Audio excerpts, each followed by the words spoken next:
to be the future kings. Now, Jace, Cassiopeia banned from Misfits on the blue side, Camille and Rakan taken away by Vitality. I love the respect that Vitality are giving to Misfits in the draft phase to eliminate some of these high-impact champions that have been rolling people over in the early game. Things like the Rakan, the Braum, the Camille, these are all champions that snowball through the bot lane of just repeated ganks. So Vitality are trying to say, pick a different win condition. I mean, if you're Gorilla, you've still got Alistar to pick. You can go through the Aatrox in the top lane if you want it. I mean, Urgot's available. You have so many different power picks. You don't even need to look towards that bot lane duo synergy that we have seen them have so much success with. But there's also so many options. Aatrox, Urgot, Lucian. And they're just trying to say, pick what you want, we'll take the other ones away. If they grab the Lucian here, this is, again, Vitality trying to throw up the wall and saying, you cannot carry this game to the bot lane, or if you do, we're going to make you work for it. Knowing Attila, knowing Jactroll, they will want to put Hansama and Gorilla in their place. So many people have talked about Hansama and Gorilla as the premier bot lane in Europe at the moment. Upset, obviously challenging that with Ignar today, but if we see Attila and Jactroll just slap back against Hansama and Gorilla, they will have a lot to say about it. And there is the Draven at the start of the slappening in that bottom lane. I feel like very risky though, because again, Lucian is still open and available, so there's still options for Hansama to find one of these powerful picks. And Attila, Hansama, both known for their Draven performance, and it's Attila who gets it first. Attila, not having played it yet this split, but as you say, very well known for it across the course of last year. There's the Lucian for Hansama. He went 7-0-6 on that in one of their earlier wins. And I have to ask if they're going to pick another flex pick here, or maybe they grab hold of the support, since the support pool is being targeted out by Team Vitality, to get that, you know, wombo combo in the bot lane, to get Gorilla on a playmaking champion. I think Alistar is where I'd really want to go if I'm looking at this support. You can pick something like the Galio, though, gives you that bit more protection down towards the bottom side if you want to start those team fights down there. And now we'll have to see where Vitality want to go next. And it doesn't exactly paint a better picture about where these flex picks are going. You'd think that Aatrox, Galio, okay, Galio mid, but Maxlore has been known to do the Aatrox jungle, and that Aatrox can still very well be a flex pick. Aatrox jungle is so powerful in some of those early ganks as well. You know, you have the consistent knockups, you have a lot of damage in there. With Jiizuke locking in the LeBlanc, I think we can pretty clearly say that that is going to be an Urgot top lane, LeBlanc mid lane. And I like this from Jiizuke, kind of laying down the gauntlet, saying, we know you play through bot, I'll take a champion that can roam, but that also can dominate its lane. I like the fact that it means that if Vitality ever get vision control over an area and LeBlanc is ahead, they can be very punishing about it. It feels like Misfits aren't necessarily having to group up. Their games are going so quickly that a lot of their fights are in skirmishes, and LeBlanc can really thrive in that play style.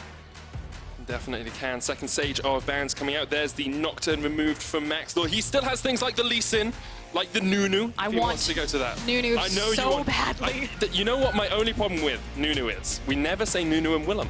We always forget about Willem, and Willem is a very important, integral part of that team. I saw the Nunu yesterday from Maxlore. I was very impressed on how it synergizes with the Vayne. Went home, did all the research, so I've got so many notes prepared on Nunu. Maxlore, please.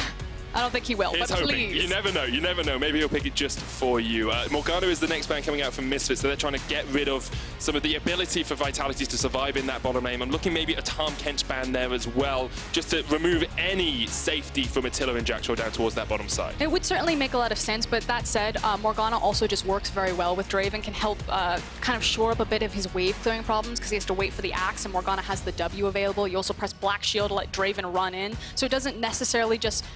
It's not necessarily indicative that they're just trying to take away the protectiveness of bot lane. Or defensive bot lane, if taking away anything that could facilitate Attila in that bottom lane is probably a better way for me to put it. There is the Thresh ban, trying to remove some of the aggressiveness that you can have in the bottom lane as well. Jactroll, of course, a well-known Thresh player.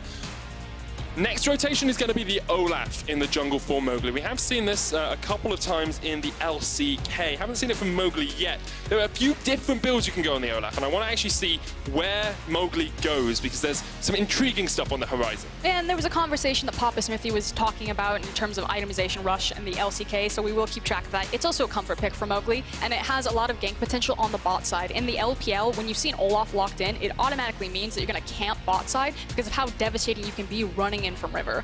Well, that is the Alistar as well in the bottom lane. So it's going to be Gorilla on the Alistar, Hansama on the Lucian. And my query is for Vitality. You know, we talked about how Misfits have a really strong bottom side of the map and you kind of want to shut that down, but you also want to get your top side of the map ahead. That's what Cabochard's done so well.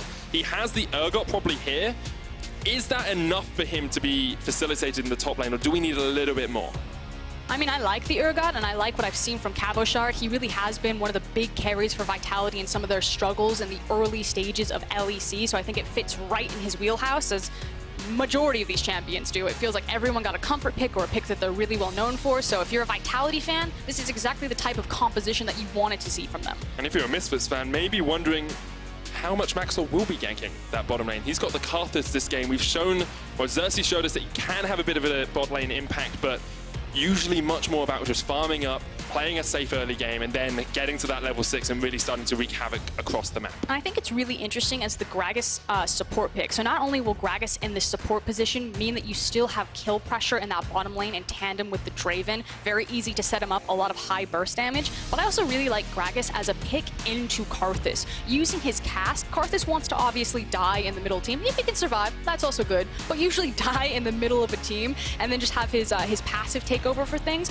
Gragas can clear him out from that and disengage a lot of that damage. We will have to just reset those picks and bans as we get on into the action in just a second, but I'm so intrigued by this draft because we talk so often and we heard on the LCS about the splitting of the map. You know, Vitality will play top side through Cabochard, through Jiizuke, Misfits will play bot side through Hansama and Gorilla and Maxlore, and the draft seems to lead towards that, but has just a few different pieces that we'll have to wait and look at as the game progresses. For now, though, we're going to toss it over to QuickShot with Yamato Cannon after that draft. Thank you very much. Joined here by Yamato Cannon. I'm going to start with the draft and I'm going to ask some big questions. Let's talk this quasi-global. Karthus, Galio, a little different. Are you comfortable with how the draft played out and are you worried about that pick at all? Yeah, for sure. I think everything they picked was predicted. Now the question is if we made the right kind of assessment for it. That's the question that will be answered very soon, but I'm very, very happy with how the draft went. If you were to give some advice to the viewers at home as to which direction we should be looking in order to see how Vitality will win this game, what advice will you give our viewers? I'm worried that Misfits will take the advice. They're listening. I see fair, the coaching staff over there, you know. Just watch out for all our players. Draven's going to cash in and then things are going to roll. Let's step back. Misfits and G2, the two teams that have been crowned super teams here in Europe. Let's pretend that's true for a second. What would it mean to Vitality and to you, Yamato, to take them down, give them their first loss of the 2019 season? I think it confirms that we are the super team for everyone. Because in my eyes, we are the super team that is going to contest against G2 in the finals, coming Springs finals in Rotterdam. So with that being said, you know, this is a big statement for all the viewers as well. Okay, so if you want to add yourself to the super team contest, why is it that, or what is it the fans are not seeing that makes your team the super team? Well, I think it's just about the game time. We've only played 3 games. This is our 4th. With more game time, everyone will see it. All right, more game time indeed. Thank you very much, Yamato. We're going to head right back to the caster desk to take us into Misfits vs Vitality. And what a game it is likely to be. Interested to hear that Yamato said he predicted pretty much every single pick coming out from Misfits, and they had an awareness of how they wanted to play this game. That's why I'm always a big fan of kind of draft discussions. It feels like a lot of the voices will say, you know, like, well, this team clearly won the draft or this team clearly won the draft. When, for all you know, both coaches can walk away and say, yes, I got exactly what I wanted, my players are comfortable, and now it's about execution. And I feel like that's more so the reality than, you know, these very big decisive lines of, this team smacked them in draft. I think it rarely comes to that. Are you telling me my solo queue experience of they won it in draft doesn't translate to the LEC stage? I'm telling you your Twitter experience doesn't translate necessarily to Sorry, stage. I need to put my armchair away. Let me just remove it for a second. But I do want to think about exactly how Vitality are going to shut down Misfits' playstyle, because we have seen Misfits play through that bot lane so often. Vitality have a few options. And that's the key thing that I do want to say, though, that just because we've only seen Misfits play through their bot lane doesn't mean that that's the only thing that they can do. Again, it's unfortunate that with such a star-studded roster, it feels like all we're talking about over and over again, Hansama, Gorilla, Maxlore, Hansama, Gorilla, Maxlore, Super Saiyan, Gohan, yada, yada, yada. But the reality is that Misfits haven't been pushed to rely on SoaZ, to rely on Febi, and Febi's returning to form. So I'm curious that, again, if Vitality with this Draven pick, which is a comfort pick for Attila, can stop Misfits, if maybe we see them reach and show that they really are a super team because they can choose where and how they'll beat you on the map. I think that's the question, though. I think it's the question that will remain in our minds until Misfits get challenged a little bit. Like, do Misfits have other game plans strategized? Are they aware that if they lose bot, they can then change it on the fly? And is the question we brought up on ReadyCheck, you know, for them to go 18-0, they have to be able to lose through their primary strategy of winning through bots and then adapt in that same game and take the win. I mean, that said, I still love the confidence coming from Yamato. He said it on Euphoria, he said it right there. You know, Vitality should be considered in this race for a super team. They are going through an evolution. They're trying to learn these new playbooks, these new tricks, and he does want to see Vitality lift the trophy in either spring or summer. I think this game will be very telling, win or lose. I just want to see a competitive match between these two teams. Well, while we wait for the players to get on into the game, let's have another look at some of the plays that Maxlore made yesterday. Because in his game up against Origin, it was Maxlore who set Hansama and Gorilla up for success, and it was Mithy who paid the price. Yeah, walking into the bush there, I don't think Mithy was really just expecting how much damage was going to go down there. VODS, I believe, pointed out, had access to the gray health, didn't get to proc it, so just got the surprise burst damage. I think that's the thing with Nunu. You never really expect him to have a huge amount of burst, but that biggest ever snowball, like they call it the biggest ever for a reason.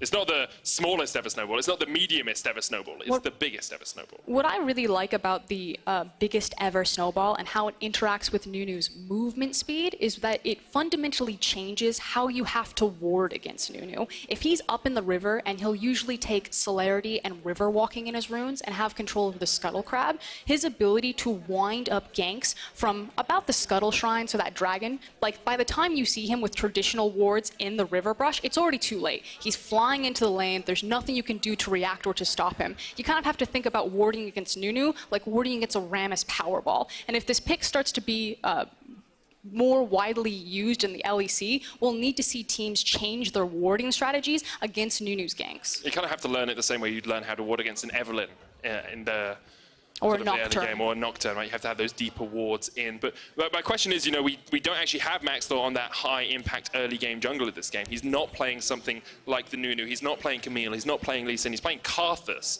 who's much more known for just scaling up. And maybe that's why Vitality think they can get that advantage in the bottom lane. And we said this earlier on ReadyCheck, and we'll say it again. You know, with Karthus jungle, the fact that you have strong pushing lanes like the Lucian, Galio, and Aatrox, it just keeps you safe. It allows you to farm up, allows you to get to that level 4 if you want to start ganking the lanes. And otherwise, get ahead, get fed, and start shutting them down.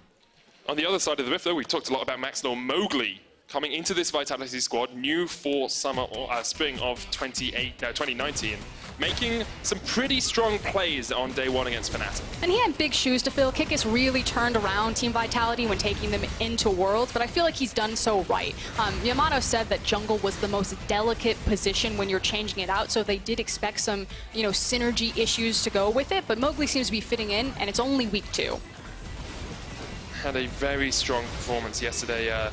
Almost night and day from week 1 to week 2. Yeah, but even in week 1, he had like an 83% kill participation. He was still very much impacting the map for Vitality, just not as effectively as perhaps he would have wanted to. He's always there with the team, but yesterday we just saw him being a bit more proactive with his plays, which is definitely what we want to see today, because he is playing on that Olaf. We talked about how he can get some pressure down towards that bottom lane, maybe even go towards top and help Cabochard out, because Cabochard has been one of the shining stars of the Vitality lineup. Unfortunately, didn't get the Jace this time around. I really love seeing Jace players actually succeed in the West, and it feels like Cabochard has been one of the few of them to do so, but still on a lot of priority with the Urgot. And it feels like both these teams have the mentality of, we're going to come in and we're going to win lane phase because that's how this meta's played, and now it's going to come to skill checks or matchups, and that's the best League of Legends that I want to see when it comes down to who can just outplay themselves and how that collapses the map. Especially when you have two teams who are so aggressive and like skirmishes and like to fight. Like, the more often you get a skill check, the more fun it is to watch, because eventually you have one guy just get a little bit ahead, but the other guy's like, no. At level 6.5, I have 3.2 items. I can definitely take this fight. And it's just so much fun to see that back and forth, almost the cerebral skirmishing that we'll see from these two teams. And it also helps to kind of prop up the depth of talent the LEC really has. It feels like you guys just have good players coming out of the woodwork here. We do. We have quite a lot of good players, and a lot of them in this game. Of course, a lot of them, a lot of the Vitality team were rookies last year. Look at Jactroll, Attila, Jiizuke, all really developed across the course of 2018, made it to Worlds, defined the meta at Worlds, and now are standing up in their first full year as veteran players, just developing as a team all round. But you can hear the crowd, and they know that it's coming. It's coming. I see players in the map. Oh yeah, we're getting onto Summoner's Rift. It's the match of the week. The final match of week 2 here in the LEC. Misfits taking on Vitality, the undefeated, versus Vitality, the team that continues to defy expectations. Undefeated and uncontested super team Misfits. Jactroll here, looking for a little bit of an invade. He's going to body slam across. Oh no! Oh no, Jactroll! That's not what you want to see. The killing started early, boys. Oh boy. The idea was you're probably going to get over the wall first. You take the W, maybe get some cheeky wards down, get the information. Obviously not expecting majority of Misfits to be standing in that brush. Good news, he didn't use any of summoners. Bad news, he still died. Yeah, that's a shame, because you can see what he's trying to do, right? You get in, you get a ward down, you get some vision, you understand where the enemy jungler is, and we've seen how often Maxlore just shuts the enemy team out of the game, but there, they were just waiting for you. They were ready, man. Yeah, salt in the wound too, because it's first blood to Karthus. Oh, dear. Yeah, Max were pretty happy with that. Jiizuke, little bit of giggles, like, Jactroll, you trying to mess up the game for us this early on? Shake it off, we're only 30 seconds in. Yeah. Make like Taylor Swift and shake it off, guys. It's fine. 1 Dark Harvest Sack, 1 kill, and a Dark Seal in the back pocket of Maxlore now. But Jactroll and Attila will get to the lane first. They can actually pull those minions aside to try and create a better lane position for themselves. Yeah, one of the advantages of having Olaf as your jungler, although it's pretty safe to do so on most junglers these days. He's low health, he gets the blue buff, he can jungle just as effectively without a leash, which again allows Vitality to get their laners in these lanes and start abusing what they've drafted for, which is to dominate the lane phase. That's what they have to do. I mean, Jiizuke is actually in an okay position against Febiven as well, because Febiven took the taunt first, which makes it quite hard for him to clear the lane. You can see Jiizuke able to step up here, put a bit more pressure down on towards that Galio. But how much can they get out of the fact that they were in these lanes a little bit earlier? How much of these small advantages can they eke out? I mean, unless they can transfer this into the jungle, you'd think it's just about denying a couple of CS here and there, which Misfits very aware of. They say, it's fine. We're sitting back with the Karthus. We'll lose a couple of CS here and there, but we'll just let the waves push into us. I'll be pretty happy doing that for the moment, as long as they don't lose too much. Jiizuke got a monster wave here. Febiven's just waiting to clear that one out. There's the Winds of War, gets a couple. He'll be happy enough for the moment. But it's like, if he doesn't get all of these CS under the tower, you're going to look at a 5-6 CS differential, which is an entire wave early on in the game. I mean, of course, it's always going to hurt, but he's still going to be Galio, and it feels like Galio is in such a strong position in the meta right now. You know, the changes to some of the rune triplets, the fact that he can go into Aftershock and feel like not lose any of his damage because he can pick up the adaptive damage and then build AP and hit like a truck, still be tanky. Max looking for a gank up towards the top side, waiting to see if Cabochard uses that disdain. As we wait for that, Maxlore just hits level 4. Cabochard disdains away, but Maxlore's on the chase. Flash away, SoaZ puts down the Infernal Chains and drags him back into the Defile. Maxlore just about to secure the second kill. Goes to SoaZ. Misfits 2 on the board very quickly. Pick where and when they beat you. That's the thing. Misfits don't always have to run it down into the bot lane. They can pick between these superstars, and this time around, it's SoaZ with the Aatrox.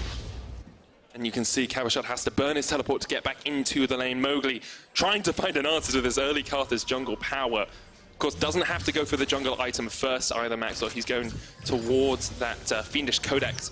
We'll see once again that top lane fight. Maxlore just waiting to hit level 4 and then goes in. I believe so does so on the cannon creep, then has access to all of his abilities, places the wall of pain, and then just walks it down. And what's worse is that Cabochard also burned the flash, so there is opportunity to have a repeat gank here. And what a lot of professional players are kind of 50-50 on, you know, does Aatrox win this? Does Urgot win this? What are the windows that you can outplay your opponent? It's now swung very heavily in SoaZ's favor. I can promise you, in a skill matchup, when one guy has a kill and the other guy doesn't, the guy with the kill usually wins out those fights, just becomes ever so slightly stronger with that extra gold. Mowgli actually spotted on a ward here as he invades into the Misfits jungle. Maxlore will notice, comes across to force Mowgli away. Olaf surprisingly squishy in the early game. Gone for the Predator's boots, just trading for those Razor Beaks. Trying to use the advantage that Jiizuke has in this mid lane, peeking his head and trying to take away what he can from the Karthus. As we have a tiny lull in the game, I just want to bring back the recollection to the Jactroll death early in the game. It's the fastest first blood in European history as we see another fight happening in the bottom lane. Attila has to flash away. The stun lands onto Jactroll. Here comes Mowgli with the Predator boots. Gorilla and Hansama running for it. Mowgli flashes forward. Teleport coming in. Gorilla, one more axe to the back of the cow. Will slay him for the moment. Hansama trying to turn it around. Febiven has the flash. Isn't going to use it. Just use the teleport and forces the flash away from Jactroll. And that's what we like to see. Vitality had some very shaky early 2v2s early on, but they seem to have cleaned it up in part because of Mowgli coming to the rescue, racing down there and picking up a kill for him. Misfits early game once again coming up strong. Maxlore actually going to go in for the gank here as Cabochard gets locked up with the Darkin Blade. Misses the next knockup, but the Infernal Chains gonna drag him back. You can't run away from those chains, Cabochard. Maxlore, second kill of the game for the karthus. And you know, coming into this matchup, we thought, okay, Misfits, they're gonna play around their bot side, they're gonna put all of their resources in there, but Vitality will have Cabo still. He's been one of their stronger standout members, and they can try to play through top side. Misfits then turn everything on its head, saying, no, we don't need to help Hansama and Gorilla. We can actually just feed entirely into SoaZ and shut down the one working win condition that Vitality have had for these first 3 games. 6 minutes in, we already have 4 kills in this game. Misfits always explosive. Goal difference of an average of 5k ahead at the 15-minute mark. Let's have another look at that fight down towards the bottom side. And it almost looks scary again for Attila. You're getting those Vayne flashbacks, but they're able to turn around again the damage from the Gragas, and then Mowgli to finish it off, the flash axe. Just got a flash axe to the back, man. You just got to do it. Have to chop yourself off a nice piece of that beef. You want a sirloin? You want a ribeye? What are you feeling, Frosk? I'm feeling the real pain point up here, and the fact that he keeps getting this pole back. Where are you going? Small dog on a tiny leash. Great stuff from Misfits across the board. 1,000 gold lead for them, 6 minutes in. They're in a very strong position. That karthus only going to keep scaling up as the game progresses. Maxlore off to a flying start this matchup. And it's what Yanko said, you know, karthus is so devastating when he's ahead, because when he's ahead and he presses that ultimate, you don't have the defensive stats or the defensive items to deal with anything. Maxlore's early game, just across the course of this split, has been incredible, impeccable. 4.7 kills and assists at the 15-minute mark, 48% jungle proximity. That means between 3 minutes and 15 minutes, he spends half his time near his laners. I mean, Maxlore has always been praised for his creative pathing and how intelligent he is as a jungler, and it feels like he finally got the perfect combination in this Misfit squad, that now he just has strong laners across the board. And when you unleash kind of this genius jungler like Maxlore with all of these tools around him, this arsenal in this Misfits lineup, you really get to see him shine, and the stats reflect that. You see the communication going on in the team as well. Maxwell very vocal on this Misfits lineup. Vitality on the other side. We do have to look at how they kind of slow the bleeding, stem the tide of this game. They have a kill. They're only a little bit behind, but it's still a lead for Misfits. Well, I think they have to kind of sack the top lane. I don't think you can dig out Cabochard at this point, although he has now swapped over to the Ignite, so probably feeling a bit more confident, at least in the 1v1 duels. But with Requiem and the Galio ultimate constantly threatening over there, Cabochard has to be so aware that he could be dove at any point. We did wonder as well, actually, would Vitality split the map with Misfits? Would we say Misfits on the bottom side, Vitality on the top? That's not what's happened at all. Misfits playing purely through the top lane this game, and because of it, they're going to get these turret platings down. Jiizuke is trying to come up to help out his top laner, but you wonder, is it going to be enough? The Drake RNG is certainly not helping them. The fact that it was a Cloud Dragon, so even though Vitality, they've completely sacked the top lane, they're just trying to dig Cabochard a little bit out. The fact that he has to pull all the way off the tower, really respect Misfits. It's not like it's an Infernal or an Ocean or a Mountain that you're trading back. Strong stuff all around from Misfits in this early game once again, but Vitality do have avenues to answer. You know, if Attila cashes in any point soon on this Draven, you're in a very strong spot. You have a level lead on Jactroll over Attila as well, and you are going to be able to just chip away at this tower bit by bit. Which is what you would expect Vitality to do. They want to proc these stacks. Oh and there my they go. goodness gracious me, Gorilla's done! Cash in on the cow, baby! That's a cash cow for you. Hansama unable to do anything to help out his support. So there we go. The map is split, but it's just opposite of what we thought it is. Vitality control over the bot side right now, whereas Misfits complete control over top side, and Hansama's just trying to clear out the wave and stall them. Just be careful. Hasn't got the flash or the heal up. If Attila wants to go in, they could. Still got the heal on their side. Just need to land those axes. With the wave being cleared away, they'll settle for the one turret plating for now. We'll push it back in. But because of that, the gold has now equalized between these two teams. Vitality, the playstyle was not what we expected. They're playing through bot, but they're doing it well. I actually really like this game because they're trying to punish Vitality before Attila gets his back in. So that's why Maxlore was actually creeping in behind, thinking, okay, okay, is this going to be the over-eager, over-aggressive Vitality that we know and love and maybe punish them? But now that Draven backs off, plays it patiently, he's going to have a big buy advantage. Yeah, Attila was sitting on 2,500 gold before that back happened, so he has a BS sword, gets a bunch of extra items under his belt. Jiizuke just trading onto Febiven here. Febiven might have to flash. There's the Ignite. The flash will be burnt. Respect from Febiven. Should just be able to walk that one off. Final tick of Ignite. Not enough to fell Galio. Didn't feel like Febiven had any sweat there. I was clinching a bit. I was fine. You learn to judge these things, you know? You get used to EU solo queue, you get ignited a few times. The scary thing is that Jiizuke has flash and Febiven didn't. I was expecting him to flash under the tower, which is why I think it was such a smart rotation for Hansama and Gorilla to rotate over. I think that was the real dissuade from Jiizuke, but I'm like, this guy's crazy, he can do it. Could have gone for it, could have gone for it. Maybe Jiizuke of last year would have maybe he's become a little bit more measured in the off-season. We did see, as you say, Hansama come up towards that mid lane, clear out the wave. He'll go back towards bot now. We're not seeing any lane swap shenanigans yet. My wonder is, when are we going to see that big first Requiem? When are we going to see that big first combo with the Galio? Because Misfits have all the tools to just nuke someone. When are we going to see them do it? Well, Febiven now has the priority to roam. He's pushed his lane forward. Unfortunately, he is walking through Vitality's vision, so they're doing a good job making sure that they have kind of their defense covered so that when Galio starts to roam, Cabo gets the proper information, he can back up from the tower, and if they're going to trade the structure, make sure that they don't also trade Urgot's life with it. But this is how far ahead SoaZ is. Yeah, he's in a pretty strong position. Just gives it over to Max. So it's like, here you are, mate. Just leash this one for you. Max will get hit on the eye there and get the Rift Herald for himself. Take Rift Herald for free. And I feel like it's going to be a race about who gets the first tower. And with the Rift Herald falling, that might put pressure on Vitality to say, okay, we need to run bot and force this tower before Rift Herald takes it away from us. It looks like it's going to be used up towards the top side. Mowgli down here towards this red buff. They will look for a dive. Rift Herald will get that first tower first. The Misfits are going to win. Yeah, Misfits win it easily. The teleport comes in. Hansama flashes away, but Attila puts an axe in his back, and now Gorilla not going to get the stun on Jactroll. He goes gold in the moment. Karthus gets the tower in the top lane, but Misfits have reacted. Double TP gets them to one kill in that bottom lane. Cabochard very low, trying to fight onto Maxlore here. Doesn't have the flash, but Maxlore has nothing, really. No flash. Has the ultimate, but doesn't have the mana. Kind of wants to die so he can use the mana. Will he pop the Requiem? He sings a prayer to the gods of Summoner's Rift, and Cabochard comes out on top.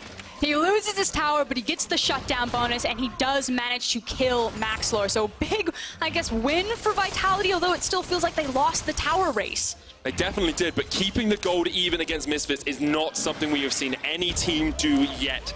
We are 13 minutes in or thereabouts, and it's basically even between these two teams. You've got a bloodthirster Attila now. Your win condition is online if you're Vitality. The question is, can you slow Misfits in the mid game? So taking a look back at this again, as soon as the Rift Herald went down, Vitality said, it's on. This is a race, and we need to force the mid lane play. But an excellent teleport from both SoaZ and Febiven to dissuade it and to hold the tower, as well as pick up the kill in return.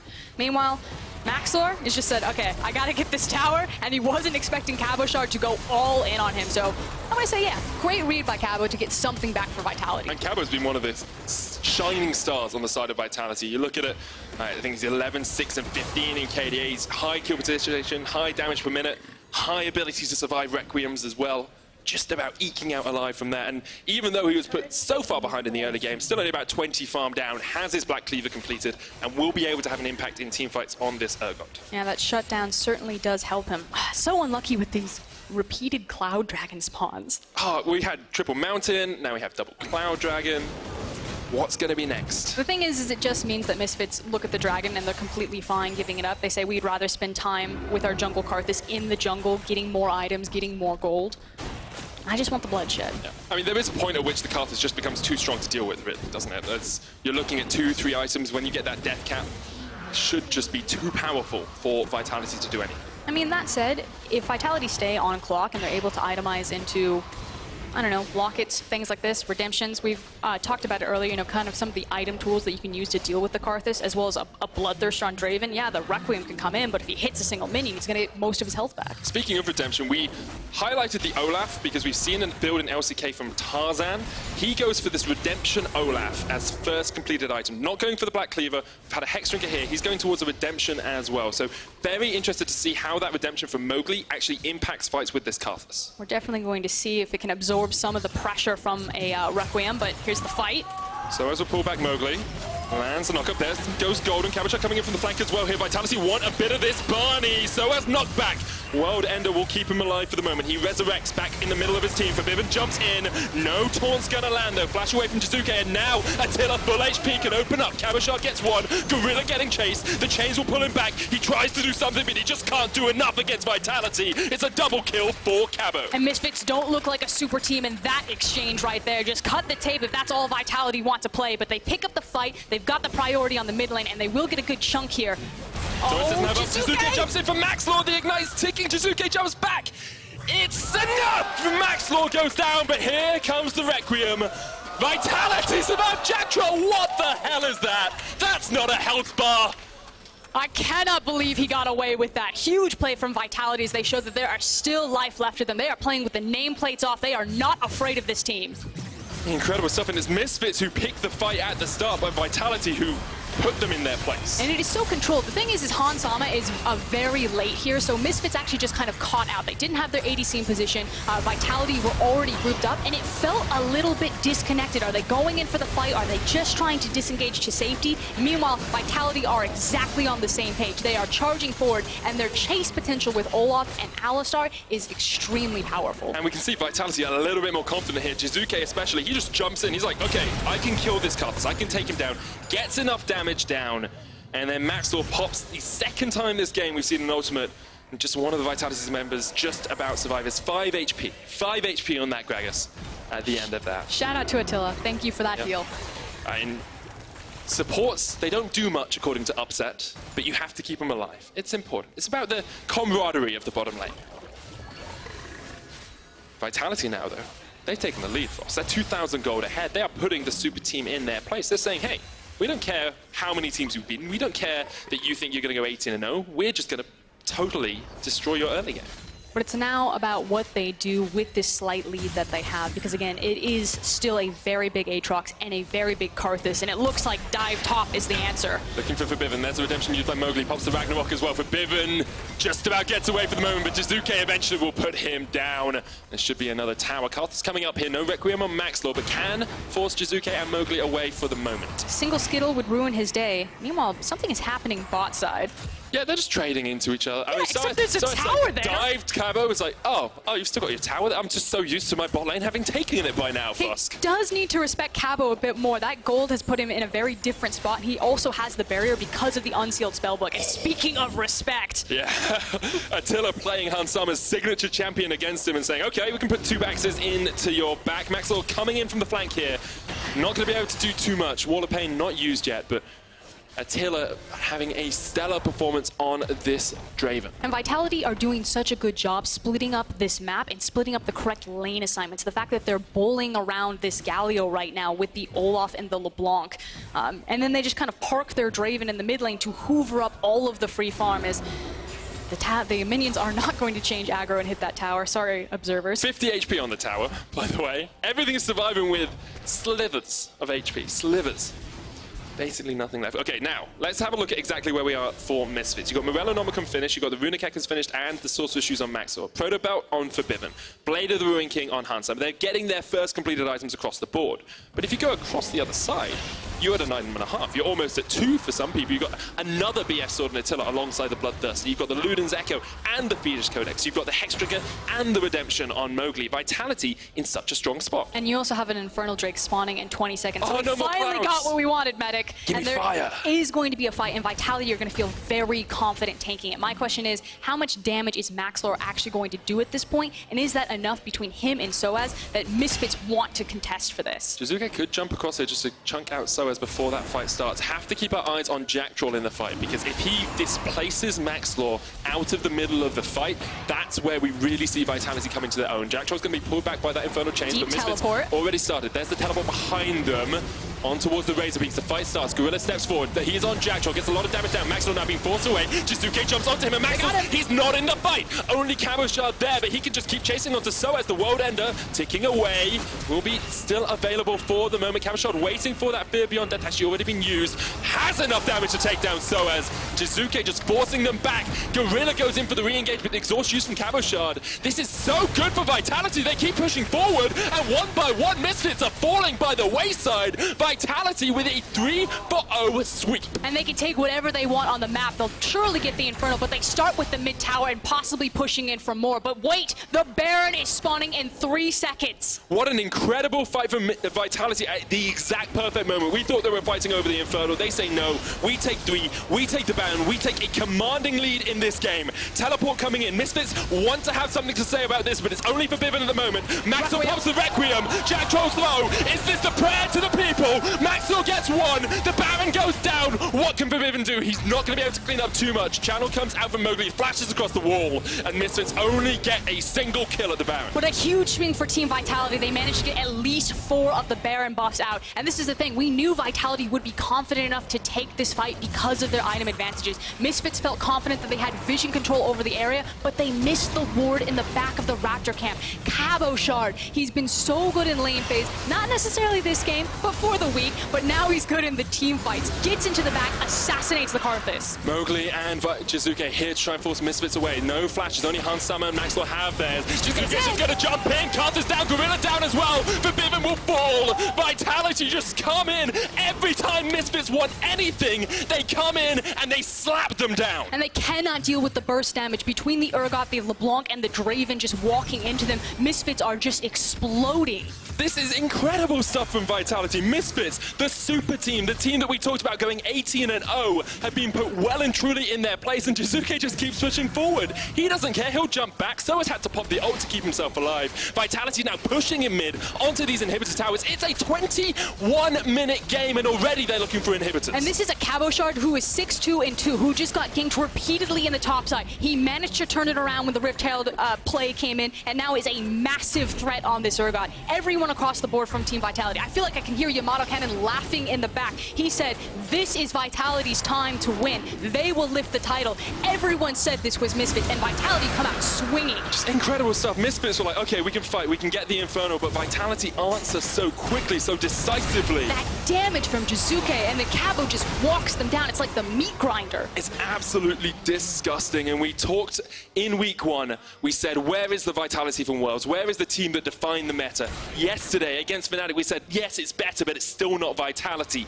This is Vitality. This is unadulterated, unapologetically emotive Vitality. They just come and they take the game to you. And it was the fact that they did it playing from behind. Again, a very disastrous early game that started with one of the earliest first bloods that the LEC has ever seen. Jactroll, well, it was the earliest first blood we've ever seen in Europe, never mind in the LEC.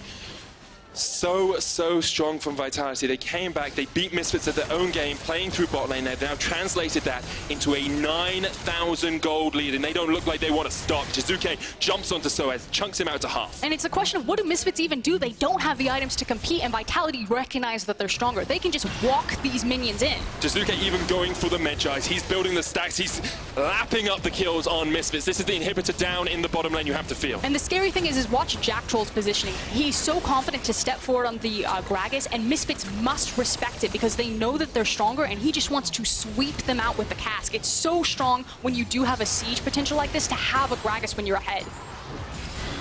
Misfits just don't know what hit them. They started off well. They put Cabochard behind in the top lane. They got first blood on Jactroll. They were in a good position, but then piece by piece their puzzle was just dismantled by Vitality. Vitality pulled the rug out from underneath them and hard carried through the mid and the bot lane. Jiizuke always pressed forward into Febiven's face. Right on clock for this LeBlanc damage, now ahead of it now that he has the Magi stack, but it was really that breaking point in that bot side.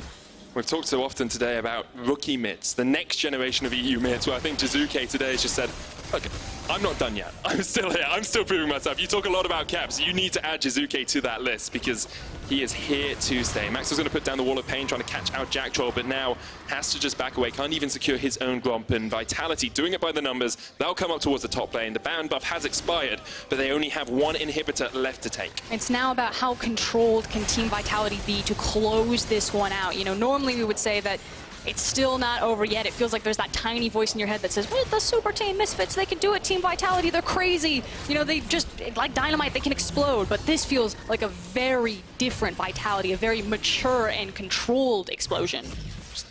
Probably one of the strongest, if not the strongest performance I have seen from Vitality in a long, long time. Looking back at Worlds, this is RNG level of performance from them. Jiizuke jumps onto SoaZ again, almost just one-shots him. Jactroll jumps in. That's the explosive cast used. Now maybe Misfits can find a position to fight, but already they're forced back. SoaZ has to go back to the fountain, the inhibitor tower down, and the inhibitor will shortly follow. The Baron power play was so impactful for Vitality. Remember, we're only 25 minutes in. They have cracked the base of Misfits. They've cracked the mirror that Misfits were holding up to themselves, the mirror that said, we're the super team, maybe we can go undefeated, while Vitality is saying, not on our watch, not today. Today we will take you down. Backs against the wall, this could be the last option for Misfits. It doesn't look like Vitality, there's no objective for them to siege on the map. They either wait for the Baron or they take it here and now. Oh, Jiizuke jumps back. You can see super minions pushing in the side waves now as well. Vitality just waiting for these waves to be there. You've got double super in the mid. You've got a single super down here. Misfits need to clear that up before that double super gets there, because otherwise Vitality can just close out the game. Jiizuke jumps forward once again, catching onto SoaZ. SoaZ back to base. He needs to regen. Otherwise, he's not going to be able to have an impact in the fight, but already Vitality on the Nexus tower. Tansama jumps forward. He's only got one item. He can't do anything. He's trying to hit the support, but he just doesn't have the damage. Eventually, Vitality decide they will just continue to chip away at these towers. They haven't quite gone in yet, but Misfits realize they have to do something. They've jumped onto Jactroll. They can't quite take him down. Eventually, he falls, but Jiizuke still full HP. Attila still full HP, and they will unleash hell on your faces, Misfits. One down, that's the karthus done. There's the Requiem, but you're praying to no god. There's no one up there listening, Maxlore. Jiizuke taken out. It's a double kill for him. He still survives. Attila flashing forward, and Vitality will take down the super team. They say, look at us. We are the super team now. Next chapter for Team Vitality, no longer just the uncontrollable rookies. They are the team to fear. Misfits, we thought that was it. It's G2, it's Misfits. There's no one else in the conversation, and Vitality kick that door wide open. What a performance. Unexpected, to say the least. We knew Vitality would come out swinging, but I don't think anyone thought they would beat Misfits in 26 minutes with a 12,000 gold lead. They beat Misfits at their own game. One guy who did, Coach Yamato Cannon.